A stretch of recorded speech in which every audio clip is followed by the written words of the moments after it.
નર્મદા જિલ્લાના તિલકવાડા તાલુકાના ગેગડિયા ગામ નજીક મોટરસાયકલ અને હાઈવે ટ્રક વચ્ચે અકસ્માત. મોટરસાયકલ ચાલકની ઘટના સ્થળે મોત. પ્રાપ્ત વિગતો અનુસાર પુતપુરા ગામના રમણભાઈ બારિયા પોતાના બાળકને શાળાએ મૂકી પરત આવતા અકસ્માત સર્જાયો હતો. પુતપુરા ગામના 50 વર્ષીય રમણભાઈ રણછોડભાઈ બારિયાનું અકસ્માત થતાં થયું મોત.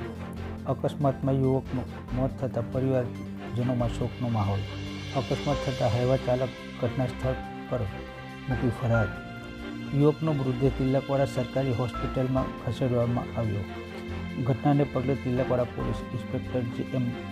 લત્તા પોલીસ ટીમ સાથે સ્થળ પર દોડી આવી આગળની કાર્યવાહી હાથ ધરી હોવાનું જાણવા મળ્યું છે.